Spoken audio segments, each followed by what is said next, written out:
कहानी की शुरुआत होती है कुछ दोस्तों से जो रात को मजे से पार्टी कर रहे होते हैं, लेकिन उनमें से एक लड़की बिल्कुल चुपचाप उदास बैठी होती है। जब सभी फ्रेंड्स उस लड़की को देखते हैं तो वो सब उसे पूछते हैं कि आखिर क्या वजह है, तुम इतनी उदास क्यों हो। वो बताती है कि मार्केट में एक नया ऐप लॉन्च हुआ है जो डाउनलोड करने वाले को उसकी डेथ कब होगी उसका एग्जैक्ट टाइम बता सकता है। वो लड़की बताती है कि मैं इसलिए उदास हूँ क्योंकि आज सुबह मैंने भी इस ऐप को डाउनलोड किया है और जब मैंने इस ऐप को ओपन किया तो उसने बताया कि मेरी मौत आज से ठीक 15 दिन बाद होने वाली है। ये सुनकर सभी दोस्त उस लड़की पर हंसने लगते हैं और मजाक मजाक में ये सभी उस ऐप को डाउनलोड कर लेते हैं। ये लोग शर्त लगाते हैं कि ऐप के मुताबिक जो सबसे जल्दी मरने वाला होगा उसे टेबल पर रखी सारी ड्रिंक्स अकेले खत्म करनी पड़ेगी। ऐप डाउनलोड करने से पहले सभी को एक यूजर एग्रीमेंट यानी टर्म्स कंडीशंस दिखती है और मेरी तरह ये लोग भी उसे बिना पढ़े एक्सेप्ट कर लेते हैं। उसके बाद सभी को अपनी लाइफ का काउंटडाउन दिखने लगता है। अब सब बारी बारी अपनी जिंदगी का बचा हुआ टाइम सभी को दिखाने लगते हैं। कोई 20 साल जीने वाला था तो कोई 60 साल। लेकिन कोर्टनी परेशान नजर आती है। जब वो अपना मोबाइल फोन दोस्तों को दिखाती है तो उस ऐप के हिसाब से उसके पास सिर्फ 3 घंटे बचे हुए थे।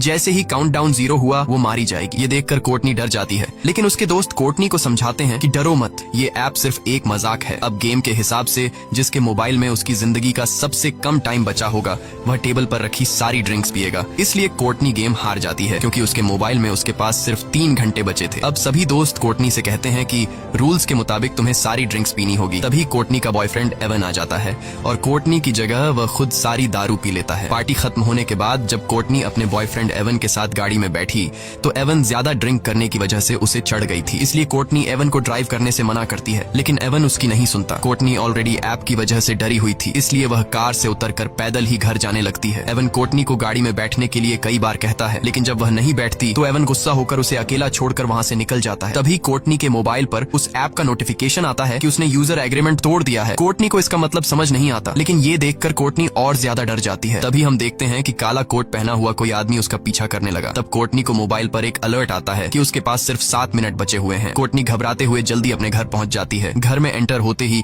उसके कानों में अजीब सी आवाजें आने लगी और ऐप का अलर्ट भी लगातार बजता रहता है, जिससे तंग होकर वह मोबाइल को ऑफ कर लेती है। लेकिन फोन अपने आप ऑन हो गया और फिर से काउंटिंग शुरू हुई। आखिर में कोई अनजान चीज कोर्टनी को ऊपर खींच लेती है और ठीक काउंटडाउन खत्म होते ही नीचे गिरने से कोर्टनी की मौत हो जाती है। यहाँ हमें पता चलता है कि ये ऐप कोई मजाक नहीं बल्कि सच में इंसान की जिंदगी का बचा हुआ टाइम बताता है। वहीं दूसरी तरफ हम देखते हैं कि कोर्टनी का बॉयफ्रेंड एवन ने अपनी कार ठोक दी है। एवन की जान तो बच गई, पर जिस सीट पर कोर्टनी बैठने वाली थी उसमें एक पेड़ की एक बड़ी लकड़ी घुस गई थी। यानी असल में कोर्टनी की डेथ इस तरह होने वाली थी। उसके बाद हम हॉस्पिटल में क्विन नाम की एक नर्स को देखते हैं जो ट्रॉली लेकर एक पेशेंट के रूम में जाती है। वह देखती है कि पेशेंट बिना नाश्ता किए रूम से बाहर निकल गया है। क्विन जानती है कि इस वक्त वो मरीज कहाँ पर होगा, इसलिए वो सीधा उसके पास जाती है। यहाँ हम देखते हैं कि वो मरीज कोई और नहीं बल्कि कोर्टनी का बॉयफ्रेंड एवन है। एवन बहुत ज्यादा घबराया हुआ होता है। वो क्विन को काउंटडाउन ऐप के बारे में सब कुछ बता देता है कि कैसे उसकी गर्लफ्रेंड ने ये डाउनलोड किया था और ठीक उसी टाइम उसकी मौत हुई जो टाइम इस ऐप ने बताया था। क्विन एवन को समझाती है कि ये बस एक इत्तेफाक होगा। भला कोई ऐप किस तरह से किसी इंसान को उसके मरने का टाइम बता सकता है। वो उसे रिलैक्स करके सर्जरी के लिए तैयार करने की कोशिश करती है, लेकिन एवन सर्जरी के लिए किसी भी कीमत पर तैयार नहीं होता क्योंकि अब उसने भी काउंटडाउन ऐप डाउनलोड कर ली थी। ऐप के हिसाब से एवन के पास जिंदा रहने के लिए सिर्फ 19 घंटे बाकी थे और ठीक 19 घंटे बाद एवन की एक सर्जरी होने वाली है और वो समझ जाता है कि सर्जरी के दौरान वो मारा जाएगा। लेकिन क्विन एवन को हिम्मत देती है कि ऐसा कुछ नहीं होगा। कुछ टाइम बाद क्विन हॉस्पिटल की हेड नर्स से मिली। वो उसे अपने साथ ले जाती है जहाँ एक डॉक्टर और स्टाफ के लोग केक के साथ क्विन को सरप्राइज देते हैं क्योंकि वो नर्सिस के टेस्ट में पास हो गई होती है। अब जब सब बैठकर केक खा रहे होते हैं तो क्विन सबको एवन के काउंटडाउन ऐप के बारे में बताती है। यहाँ कुछ और लोग भी बताते हैं कि हम भी इस ऐप के बारे में सुन चुके हैं। मजाक में ये लोग भी अपनी लाइफ का बचा हुआ टाइम देखने के लिए इस ऐप को डाउनलोड कर लेते हैं, जिसमें डॉक्टर सलीवन नाम का एक डॉक्टर भी शामिल होता है जो यहाँ का सबसे हेड डॉक्टर है। डॉक्टर मोबाइल में अपनी जिंदगी का बचा हुआ टाइम देखकर बहुत खुश होता है क्योंकि वह 90 साल तक जीने वाला था और बाकियों के पास भी ऐप काफी लंबा टाइम बताता है। तभी एक आदमी एक औरत को लेकर आता है जो ओवरडोज की वजह से बेहोश हो गई थी। उसकी धड़कनें और सांस रुक गई थी, लेकिन ये लोग उसे एक इंजेक्शन देकर बचा लेते हैं। पूरा दिन काम करने के बाद शाम को जब क्विन घर लौटती है तब उसे काउंटडाउन ऐप को डाउनलोड करने का नोटिफिकेशन आता है। वो इस ऐप को ज्यादा सीरियस न लेते हुए उसे डाउनलोड कर लेती है और बिना सोचे समझे इस ऐप के सभी टर्म्स कंडीशंस एक्सेप्ट कर लेती है और तभी उसे पता चलता है कि उसकी जिंदगी के सिर्फ 2 ही दिन बचे हैं। ये देखकर उसे कुछ अजीब लगता है, लेकिन क्विन इसे नजरअंदाज करके घर पहुंच जाती है। क्विन की फैमिली में उसके पिता और उसकी छोटी बहन जॉर्डन होती है, जबकि क्विन की मॉम 1 साल पहले कार एक्सीडेंट में मारी गई। अगले दिन हॉस्पिटल में एवन को दिखाया जाता है जो बहुत ही ज्यादा घबराया हुआ होता है क्योंकि उसके मोबाइल पर उसकी लाइफ का टाइम धीरे धीरे कम होता जा रहा था और अब बस उसकी जिंदगी के कुछ ही मिनट बचे थे। वह सर्जरी कराने की बजाय हॉस्पिटल से भागने का डिसाइड करता है। जैसे ही वह भागने लगता है तभी उसके मोबाइल पर नोटिफिकेशन आता है जिसमें जिसमें बताया जाता है कि उसने यूजर एग्रीमेंट तोड़ दिया। यहाँ हमें पता चलता है कि जब कोई इस ऐप के जरिए अपने लाइफ के बचे हुए टाइम को देख लेता है तब वह अपनी मौत को टाल नहीं सकता। जिस तरह से कुछ दिन पहले एवन की गर्लफ्रेंड कोर्टनी ने कार से उतरकर पैदल जाकर अपनी मौत को टालने की कोशिश की थी, तब उसने यूजर एग्रीमेंट तोड़ दिया था और वो मारी गई। अब इसी तरह से एवन भी सर्जरी न करवाकर अपनी मौत को टालने की कोशिश कर रहा है। अब ये खुद को बचा पाएगा या नहीं, चलिए जानते हैं। एवन जैसे ही आगे बढ़ने लगा तभी एवन को शीशे में पीछे से काला साया नजर आता है, लेकिन जैसे ही एवन पीछे मुड़कर देखता है तो वहाँ पर कोई भी नहीं होता। तभी अचानक सामने का शीशा टूट गया। ये देखकर डर के मारे एवन भागकर सीढ़ियों के पास जाने लगा। वहाँ पहुँचते ही अचानक बिजली चली जाती है। तभी उसे किसी के कदमों की आवाज सुनाई देती है। जब वो अपने मोबाइल फोन का टॉर्च ऑन करता है तो सामने उसे अपनी गर्लफ्रेंड कोर्टनी नजर आती है, लेकिन उसकी गर्लफ्रेंड एक डीमन बन चुकी थी। वह उससे भागने लगता है, लेकिन जल्दबाजी में उसका मोबाइल नीचे सीढ़ियों पर गिर जाता है और कुछ देर बाद वो भूत एवन को भी मारकर सीढ़ियों से नीचे फेंक देता है। क्विन जब हॉस्पिटल आती है तो उसे पता चलता है कि एवन सीढ़ियों से गिरकर मर गया। ये सुनकर उसे एवन की बातें याद आने लगती हैं, जब वो पिछले दिन बार बार क्विन से कह रहा था कि इस ऐप के हिसाब से वो 19 घंटे बाद मारा जाएगा। इसलिए अब क्विन को भी शक होने लगता है कि क्या सच में इस ऐप ने तो एवन को नहीं मारा। अपने शक को यकीन में बदलने के लिए अब वो सीधा उस जगह पर पहुंचती है जहां पर एवन की बॉडी को रखा गया था। वो एवन का फोन उठाती है और उसे चेक करने की कोशिश करती है, लेकिन इस फोन पर एवन का फेस लॉक लगा हुआ था, जिसके लिए वो एवन की बॉडी से कपड़ा हटाती है और उसके मोबाइल फोन को उसके फेस के सामने लाकर स्कैन करती है, जिससे मोबाइल का लॉक खुल जाता है और वो देखती है कि इस ऐप का काउंटडाउन 0 पर पहुंच चुका है। अब क्विन को भी पूरा यकीन हो जाता है कि ये ऐप मजाक नहीं बल्कि रियल है। जैसे ही उसका ध्यान मोबाइल से हटकर एवन के फेस पर पड़ता है तो एवन का सर अपने आप मुड़कर उसकी तरफ देखने लगता है। वो घबराकर जल्दी से उस लाश को वापस फ्रीजर में रख देती है। अब क्विन को डर लगने लगा कि कहीं ये सब उसके साथ भी तो नहीं होगा, क्योंकि ऐप के मुताबिक अब उसके पास सिर्फ एक दिन ही बचा था और कल वो अपने पिता के साथ अपनी माँ की कब्र पर जाने वाली थी, जिससे वो समझ जाती है कि रास्ते में जरूर उनका कोई एक्सीडेंट होगा जिसमें क्विन मारी जाएगी। इसलिए क्विन अपनी मौत को टालते हुए अपने डैड को कॉल करती है और कल के दिन कब्रिस्तान जाने का प्लान कैंसिल करती है। तभी क्विन के मोबाइल फोन पर एक नोटिफिकेशन आता है कि उसने यूजर एग्रीमेंट तोड़ दिया है। ये देखकर वो बहुत ज्यादा परेशान हो जाती है। तभी डॉक्टर सलिवन उसे रूम में बुलाकर पेशेंट की हेल्प करने को कहता है, लेकिन यहाँ डॉक्टर के इरादे कुछ और ही थे।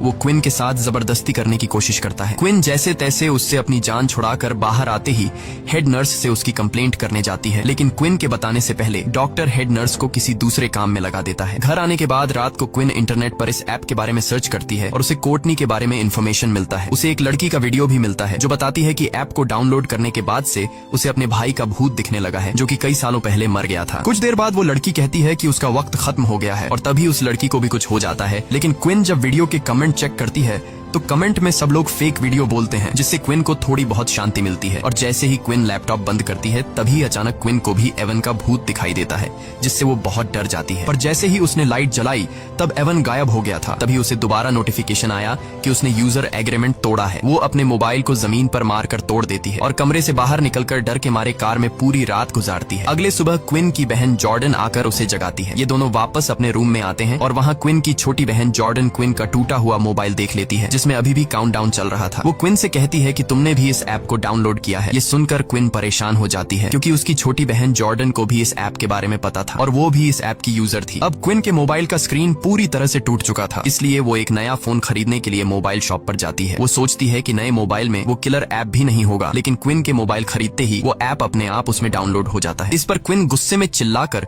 उस शॉपकीपर से इस ऐप के बारे में पूछती है, लेकिन उसे भी इसके बारे में कुछ नहीं पता था। वो दुकानदार उससे डिलीट करने की कोशिश करता है, पर इस ऐप को डिलीट करने का ऑप्शन ही नहीं था। जिसके बाद क्विन गुस्से से उस दुकानदार से अपना मोबाइल लेकर वहाँ से चली जाती है। क्विन की बातें सुनकर मैट नाम का लड़का उस दुकानदार के पास आता है। वह भी दुकानदार से इस ऐप के बारे में पूछता है। दूसरी तरफ क्विन घर वापस जाने के लिए अपनी गाड़ी में बैठ जाती है, लेकिन जैसे ही उसने सामने लगे शीशे में देखा तो उसकी गाड़ी के पीछे काले कपड़े पहने एक आदमी खड़ा था। जैसे ही उसने पीछे मुड़कर देखा तो वो गायब हो गया। तभी अचानक किसी अजीब क्रीचर के हाथों ने उसका मुंह ढक दिया, जिससे उसकी गाड़ी तेजी से रिवर्स जाने लगती है और पीछे खड़ी गाड़ी से टकराने से बच जाती है। तभी दूसरी गाड़ी का आदमी गुस्से में बाहर निकलकर क्विन पर चीखने लगता है, लेकिन तभी वही दुकान का कस्टमर मैट बाहर आकर सारी सिचुएशन संभाल लेता है। वह क्विन को बताता है कि मैंने भी इस ऐप को डाउनलोड किया है और मैं तुमसे भी पहले मरने वाला हूँ। अब दोनों एक बार में बैठकर ऐप के बारे में बात करने लगते हैं। मेट क्विन से कहता है कि जब तुमने इस ऐप को डाउनलोड किया था तब तुमने यूजर एग्रीमेंट पढ़ा था, जिस पर क्विन जवाब देती है, नहीं, मैंने डायरेक्ट टर्म्स कंडीशंस एक्सेप्ट कर ली थी। मैट कहता है, मैंने भी यही गलती की थी। अब इन दोनों को पछतावा होता है कि टर्म्स कंडीशंस एक्सेप्ट करने से पहले हमने एक बार उसे पढ़ लिया होता। तभी मैट को बार में एक नशेड़ी दिखता है। उसे देखकर मैट के दिमाग में एक आइडिया आता है। वो क्विन से कहता है कि क्यों ना हम इस नशेड़ी से उसके मोबाइल फोन में ये एप्लीकेशन डाउनलोड करवाए,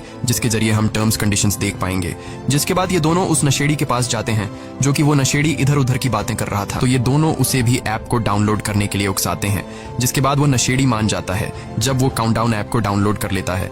और जैसे ही टर्म्स कंडीशंस वाली जगह पर पहुंचता है तो क्विन उससे मोबाइल लेकर अच्छी तरह से पढ़ने लगती है। और अब जाकर उन्हें एक रूल के बारे में पता चलता है कि ऐप में अपनी मौत का समय देखने के बाद यूजर अपनी मौत को टालने की कोशिश नहीं कर सकता। इन दोनों ने ही अपनी ट्रिप कैंसिल करके ये एग्रीमेंट तोड़ दिया था। ये सब सुनने के बाद भी वो पागल नशेड़ी उन टर्म्स कंडीशंस को एक्सेप्ट कर लेता है। लकीली उस नशेड़ी को पता चलता है कि वो और 40 साल जिएगा। तब क्विन को याद आता है कि जिस हॉस्पिटल में मैं काम करती हूँ उस हॉस्पिटल में एक पादरी है, शायद वो हमें इस हालात से निकलने का कोई रास्ता बता सके। इसके बाद क्विन और मैट हॉस्पिटल जाते हैं और पादरी को डीमन की सारी कहानी समझाते हैं। पादरी कहता है कि वो डीमंस पर यकीन नहीं रखता, इसलिए वो उन्हें एक दूसरे पादरी का एड्रेस देता है जो कि डीमंस के मामलों में एक्सपर्ट है। जाने से पहले हेड नर्स क्विन को एक मीटिंग में ले जाती है, जहां डॉक्टर सलिवन उल्टा क्विन पर इल्जाम लगा देता है कि उसने क्विन को नहीं बल्कि क्विन ने उसे हरास किया था। लेकिन जब क्विन सफाई पेश करने लगती है तब मीटिंग का हेड क्विन की कोई बात नहीं सुनता और क्विन को जॉब से निकाल देता है। क्विन को अब जॉब की कोई परवाह नहीं थी, क्योंकि अब बात उसकी जान पर बनी थी। इसके बाद ये दोनों एक चर्च में पहुंचते हैं, जहां ये दोनों एक आदमी को ढूंढते हैं जिसके बारे में उन्हें पादरी ने बताया था। और आखिरकार ये दोनों उस फादर तक पहुंच जाते हैं और फादर को इस ऐप के बारे में सब कुछ बता देते हैं। उनकी बातें सुनकर फादर उन्हें बाइबल में लिखी एक कहानी सुनाता है। कहानी में लिखा हुआ होता है कहीं 100 साल पहले एक राजकुमार हुआ करता था जिसे युद्ध लड़ने जाना था। ये राजकुमार डरा हुआ था कि कहीं वो इस युद्ध में मारा न जाए। जिसके बाद वो एक ओल्ड जिप्सी लेडी के पास गया और उससे पूछा कि क्या वो इस युद्ध में जिंदा बचेगा। ओल्ड लेडी कहती है कि वो उसे उसकी मौत का ठीक समय बता सकती है, लेकिन शर्त ये है कि अपनी मौत का समय जानने के बाद राजकुमार अपनी मौत को टालने की कोशिश नहीं करेगा। राजकुमार मान जाता है और उसे पता चलता है कि वो युद्ध में मारा जाएगा। अब राजकुमार मौत के डर से लेडी की बात न मानकर अपने छोटे भाई को युद्ध लड़ने भेज देता है, लेकिन उसके छोटे भाई को कुछ नहीं होता, बल्कि वे लोग युद्ध जीत जाते हैं। मगर डरपोक राजकुमार के पीछे ओजिन नाम का एक डीमन पड़ जाता है, जो कि वो राजकुमार को तड़पा तड़पा कर उसके ठीक समय पर मार देता है, जो कि उसके तकदीर में लिखा था। फादर ने ध्यान लगाकर पता लगाया कि इन सब के पीछे ओजिन नाम के एक डीमन का हाथ है। फादर ने कहा कि शायद यह ऐप भी उस ओजिन डीमन का एक रूप है। उसने बताया कि अगर तुम्हें अपनी मौत टालनी है तो सबसे पहले तुम दोनों को इस ऐप को हैक करके इसका कोड मेरे पास लाना पड़ेगा। जब मैं इस ऐप का कोड देख लूंगा तब मैं उस डीमन से तुम्हारी जान छुड़वा सकूंगा। यह सुनकर क्विन और मैट को जल्द से जल्द इस ऐप को हैक करना था, क्योंकि अब उनके पास बहुत ही कम टाइम बचा हुआ था। ये दोनों उस मोबाइल शॉपकीपर के पास आते हैं और उसे इस ऐप को हैक करने की रिक्वेस्ट करते हैं। शॉपकीपर इस काम के लिए तैयार नहीं था, लेकिन जब क्विन उसे पैसे देती है तो वह मान जाता है। कई घंटों की मेहनत के बाद फाइनली वो इस ऐप को हैक करके उसका कोड निकाल लेता है। क्विन जल्दी से उस कोड का फोटो लेती है ताकि फादर को दिखा सके। यहाँ ये लोग देखते हैं कि इस ऐप के लाखों यूजर्स हैं, जिसमें अचानक शॉपकीपर भी अपना नाम डेरेक भी देख लेता है। वो अपने कोड के साथ छेड़छाड़ करके खुद की उम्र 100 साल से भी ज्यादा कर लेता है और यह आइडिया सच में काम कर रहा था। अब डेरेक के पास इस ऐप का फुल एक्सेस था, वो जितना चाहे किसी का भी उम्र बढ़ा सकता था।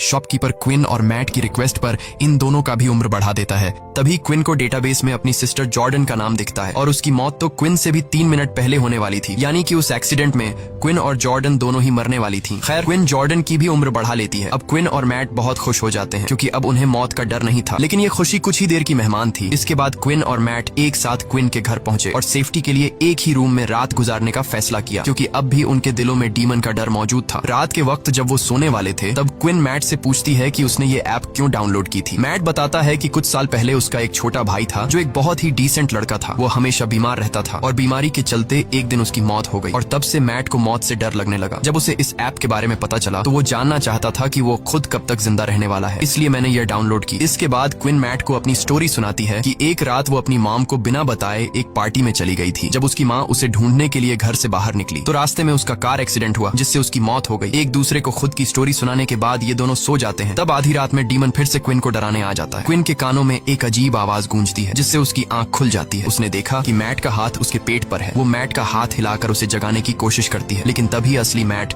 दरवाजा खोलकर अंदर आया। असल में क्विन के पेट पर किसी और का नहीं बल्कि डीमन का हाथ था। यहाँ डीमन क्विन पर हमला करता है, लेकिन मैट हिम्मत दिखाते हुए उसका कंबल छीन लेता है, जिससे डीमन भाग जाता है। और यहाँ उन्हें पता चलता है कि उनका ऐप को हैक करने से कोई फायदा नहीं हुआ, क्योंकि उनका काउंटडाउन वापस अपने वक्त पर आ गया है।